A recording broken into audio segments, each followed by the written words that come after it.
There's a very high chance that a nuclear test took place near Israel and South Africa in 1979 and that the United States covered it up for political reasons.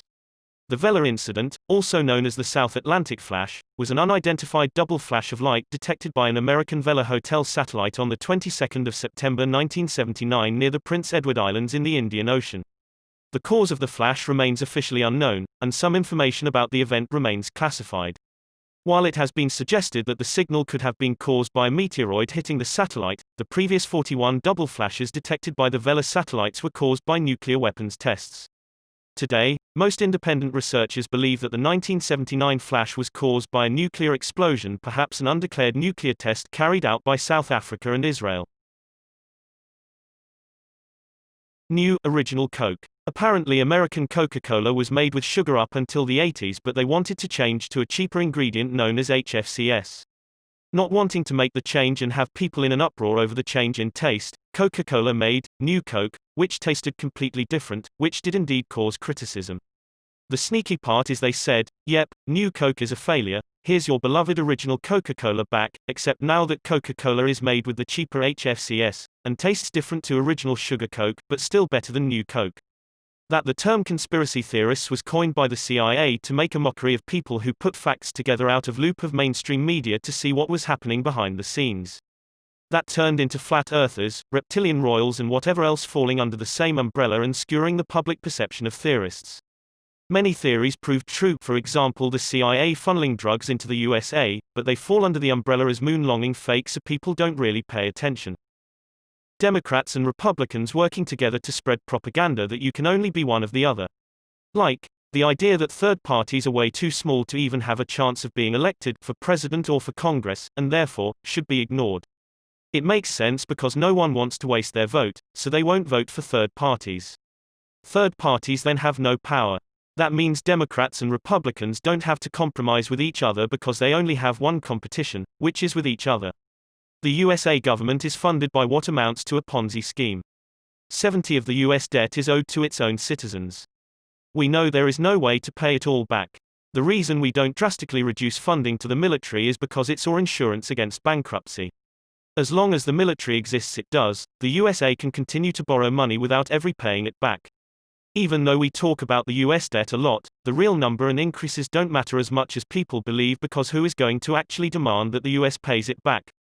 Debt as a private citizen is a problem because if you don't pay it the government will F you.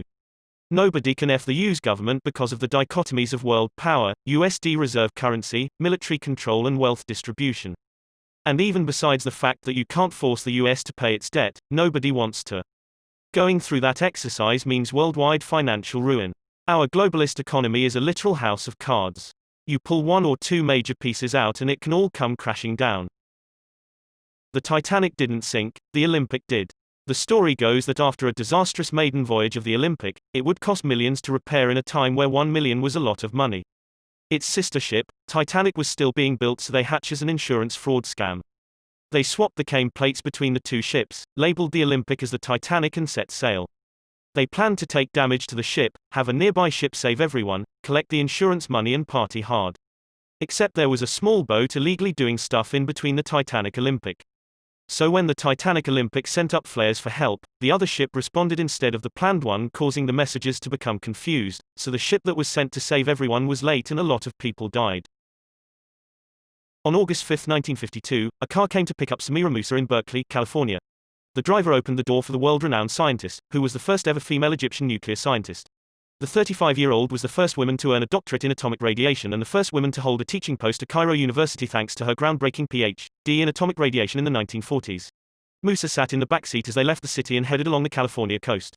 She had completed her research and was preparing to retune to Egypt, but she had received an invitation for a dinner. Driving along the curved cliffs of the Pacific coast, the car suddenly swerved and plummeted 40 feet over the edge, killing her immediately. The driver jumped from the car just before the fall and later disappeared, and the invitation she received to California turned out to be fake. The death of the brilliant young physicist is shrouded in mystery. While no one knows for sure what happened, some suspect that was targeted by Mossad, Israel's intelligence agency, to prevent Egypt from acquiring knowledge of nuclear technology, though it has never claimed responsibility. Driving along the curved cliffs of the Pacific coast, the car suddenly swerved and plummeted 40 feet over the edge, killing her immediately. The driver jumped from the car just before the fall and later disappeared, and the invitation she received to California turned out to be fake. The death of the brilliant young physicist is shrouded in mystery. While no one knows for sure what happened, some suspect that was targeted by Mossad, Israel's intelligence agency, to prevent Egypt from acquiring knowledge of nuclear technology, though it has never claimed responsibility. In fact, nuclear scientists, in particular, are a real threat to Israel. For a country that is currently in a state of nuclear ambiguity, that is, its possible possession of nuclear weapons has yet not been made clear, it would be dangerous to have an Arab neighbor with the same kind of weaponry. Worldwide pedo rings, and their involvement in Epstein's murder. I'm not talking about the androchrome story, that's just made up BS. I believe that Epstein was murdered to cover up larger pedophile rings.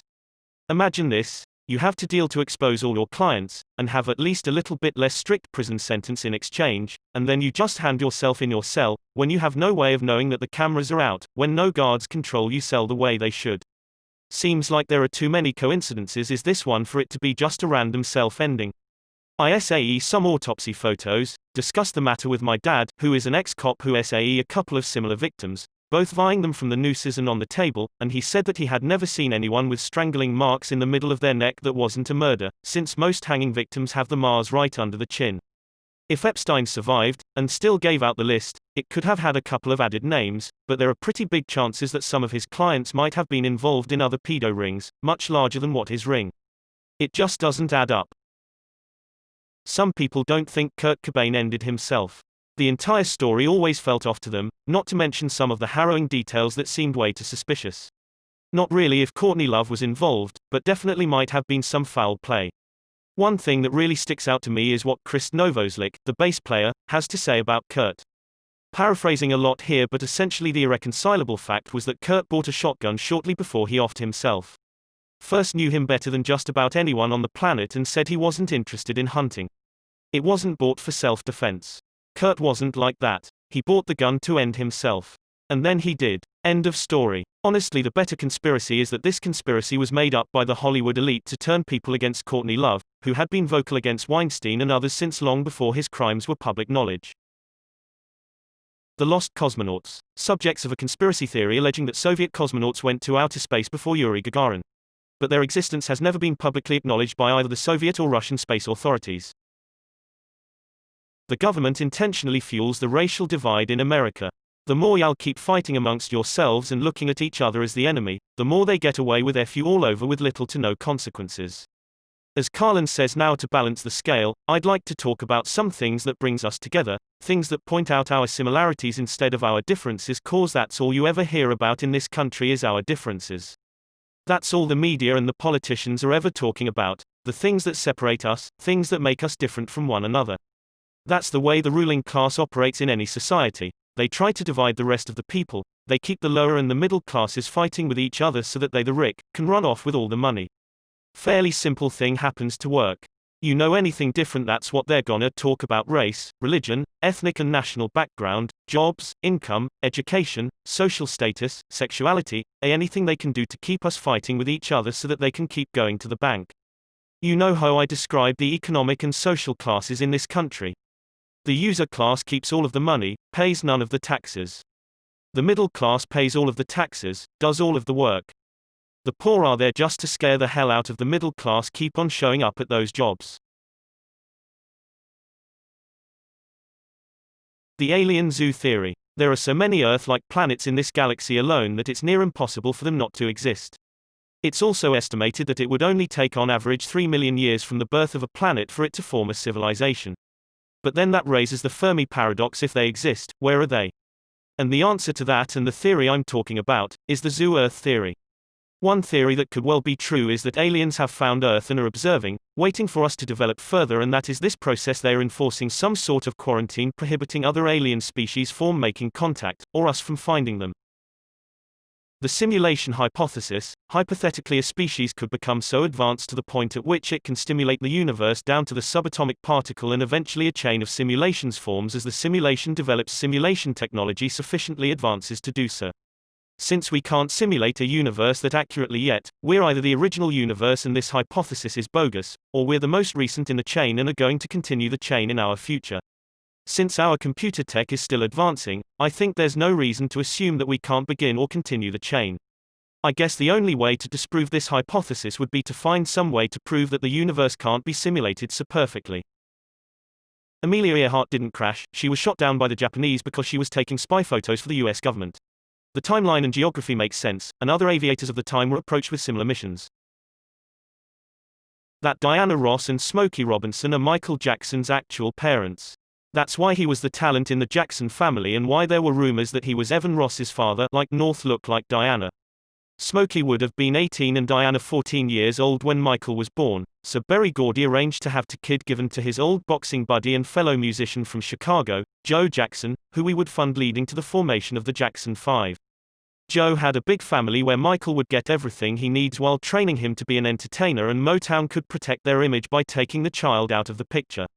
It turns out the kid is a talent, and as we all know, the Jackson 5 make it to Motown, but even before that there were several documented instances of Diana Ross in Gary, Indiana, such as at the school talent show where the Jackson 5 performed. She has said multiple times on live television that Michael is her child, says she's doing it all for him, and joked about him playing her in a future movie. She has also said publicly she was in love with Smokey Robinson growing up, living on the same street as him in Detroit, which is odd because he had a girlfriend during that time who he later married. Diana also changed high schools around the time Michael was conceived, when she would have gotten pregnant. She was going to Pastech to study home economics, and Smokey also enrolled in an engineering college around this time, because they were soon to be parents and Motown hadn't broke big yet. A decade later, the Jackson 5 auditioned for Motown in Detroit, then did a second performance at a Motown get-together at Berry's house, and Michael has stated that at the point Diana told them she wanted to take special interest in their career. There's a movie called Double Platinum which stars Diana Ross and is about how she gave up her kid for her career and later reveals to the kid she's her mother when she sees that the kid has talent, then goes on to help her with her career, which would parallel the real-life story with Michael. Her daughter in the movie all wears a dress that has the same design as the shirt Michael wore for Billie Jean at Motown 25. It's written by Michael in his autobiography Moonwalk that he was the Jacksons lived with Diana Ross in Hollywood Hills when the Jackson 5 first signed to Motown and moved to LA, and her and Michael used to go out almost every day, just the two of them. This would have been when Diana Ross revealed to Michael she's his mom. He would have been about 10 years old, and that's why he became quiet and shy from then on. This wouldn't be her only time doing this. When she had a daughter with Berry Gordy, she didn't tell her who her father was until she was 13. Smokey Robinson also stated, when he was leaving the Larry King interview shortly after Michael passed away, that one of his fondest memories of Michael was when he used to go golfing at the age of 10 or 11 with him and Bobby Taylor, who is said to have discovered the Jackson 5, even though their first album at Motown was presented by Diana Ross. This was also what Michael meant in the song Billie Jean when this happened much too much. She called me to her room. Diana was the one who said I am the one, but the kid is not my son. She meant I am your mother but you're not my son, you're a Jackson now.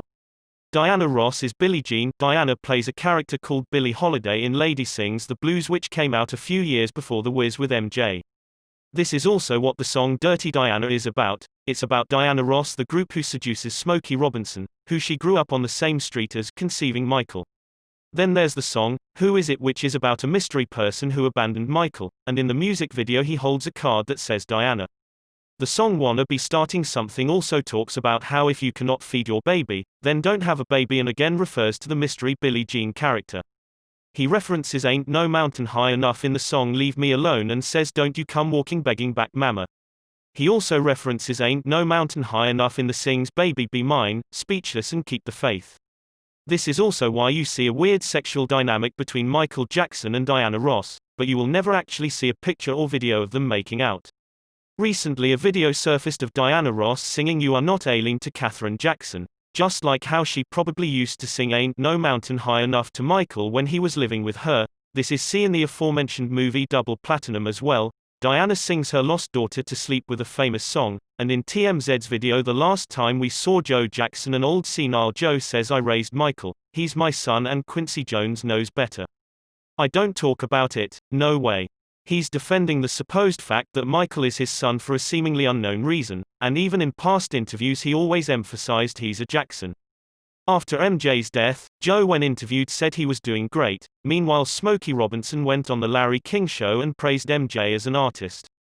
This theory explains why Michael not only looks like Diana Ross and has the same features and eyes as her, but also explains why his facial structure looks like Smokey's and their profiles and ears are completely identical. and why he was a musical prodigy who has the stage presence and songwriting abilities of his real parents. Diana, Smokey and Michael are the only three musicians besides the Beatles who have 2 stars each on the Hollywood Walk of Fame. One for being a member of their original groups and one to celebrate their success as a solo artist, as well as having a very soft voice, which both Smokey and Diana and Evan Ross have in common. You can see how much different his eyes looked from his brothers and how much they look like Ross' eyes. Now you can see why his personality developed the way it did. It's why he acted like an orphan and called himself Peter Pan and built Neverland to help disadvantaged kids, why he isolated himself from his family and could never manage to have a normal relationship with women. It absolutely explains why he had such a severe identity crisis. And it explains why Diana Ross is second to Katherine Jackson in his will regarding who would take care of his children, and why Joe Jackson has been known to dislike Diana Ross. At Michael Jackson's public memorial, the first person that comes is Smokey Robinson reading a letter from Diana Ross, who writes that she's mourning so hard that she cannot attend the memorial and that Michael was part of the fabric of her life. When Smokey speaks about MJ later, he calls him his little brother, which would imply blood relative. In the movie Hitsville, USA, The Making of Motown, Berry Gordy jokes with Smokey about how some of the babies that the groupies were having were his and that MJ reminded him of a little Smokey. Also, the move An American Dream was about the Jackson 5 and would have been propaganda to reinforce the cover-up story. So it wasn't that Michael was ever trying to look like Diana Ross like people thought, he was actually displaying features and mannerisms that he inherited from her. Now you might say, well, Janet looks a lot like MJ, but growing up in his shadow she adopted many of his mannerisms and used makeup and plastic surgery to replicate his appearance like LaToya did, but their vanity was merely deception. Joe and Berry branded and marketed the Jacksons a certain way to make Michael seem related, such as the matching outfits and afros, but if you look at their features it's clear the only similarity to Michael is the way they smiled, a learned trait. MJ has much more defined features and is rail thin like Diana Ross, and his nose and chin match Smokey's. Now it's clear why Joe told him he had a fat nose and singled him out so much with the abuse.